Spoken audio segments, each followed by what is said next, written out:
Hello friends, welcome to today's Samayal. இன்னைக்கு நம்ம today's Samayalல ஒரு பெர்ஃபெக்ட்டான தக்காளி குழம்பு எப்படி செய்யறதுன்னு பார்க்கலாம். இது நீங்க செஞ்சிட்டு இருக்கும்போதே வீடு ஃபுல்லா அவ்ளோ ஒரு வாசனையா இருக்கும். சாதத்தோட பிசைஞ்சு சாப்பிட்டீங்கன்னா அவ்ளோ சூப்பரா இருக்கும். இட்லி தோசைக்கும் ரொம்ப சூப்பரா இருக்கும். இதை இப்போ நம்ம எப்படி செய்யறதுன்னு பார்க்கலாம். அதுக்கு முதல்ல ஒரு panல 2 டீஸ்பூன் எண்ணெய் சேர்த்துக்கங்க. 1 டேபிள்ஸ்பூன் தனியா அதாவது கொத்தமல்லி விதை, 1 டீஸ்பூன் சீரகம், 1 டீஸ்பூன் பெருஞ்சீரகம், 1 டீஸ்பூன் கடலைப்பருப்பு, கூடவே 4 வரமிளகாய் சேர்த்துட்டு 1 நிமிஷத்துக்கு இந்த மாதிரி வறுத்துக்குங்க. அடுத்ததா 2 ஸ்பூன் அளவுக்கு தேங்காய் எடுத்துருக்கேன். தேங்காய் துருகலா இருந்தால் 2 டேபிள் ஸ்பூன் அளவுக்கு சேர்த்துக்குங்க, சரியா இருக்கும். சேர்த்துட்டு அதையும் கொஞ்சம் நேரத்துக்கு வறுத்துக்குங்க.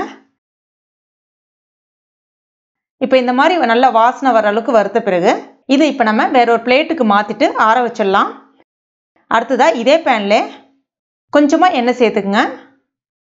கூடவே ஒரு 10 போல் சின்ன வெங்காயம் சேர்த்துக்குங்க. 5 மீடியம் சைஸ் தக்காளியை கட் பண்ணி எடுத்துருக்கேன், அதையும் இப்போ இது கூட சேர்த்துக்கலாம். சேர்த்துட்டு அந்த வெங்காயம் தக்காளி எல்லாம் நல்லா வதங்கி வரட்டும். இப்போ பாருங்கள், இந்த மாதிரி நல்லா வதங்கி வந்த பிறகு இதையும் நல்லா ஆற வச்சுட்டு நம்ம ஏற்கனவே வறுத்து வச்சிருந்தோம்ல அதையும் சேர்த்து மிக்ஸி ஜாரில் தேவைப்பட்டால் கொஞ்சமாக தண்ணி விட்டுட்டு நல்லா நைஸாக அரைச்சி எடுத்துங்க. அடுத்ததாக ஒரு குக்கரில் 2 டேபிள் ஸ்பூன் எண்ணெய் சேர்த்துங்க. கூடவே ஒரு சின்ன துண்டு பட்டை, 1 நட்சத்திரப்பூ, 2 கிராம்பு. இப்போ இது கூடவே 1/2 டீஸ்பூன் சீரகம், 1/2 டீஸ்பூன் பெருஞ்சீரகம் சேர்த்துங்க.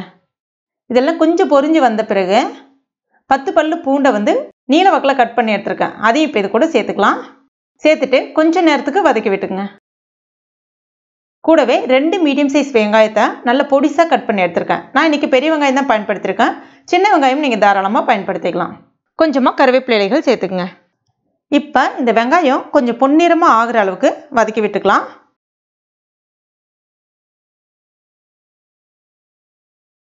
இப்போ பாருங்கள், வெங்காயம் வதங்கி வந்துருச்சு.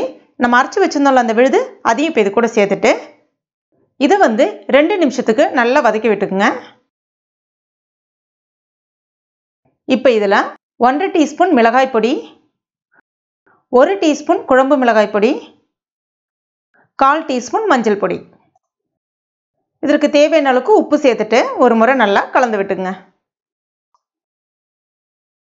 தேவையான அளவுக்கு தண்ணி சேர்த்துட்டு ஒரு முறை கலந்து விட்டுக்குங்க.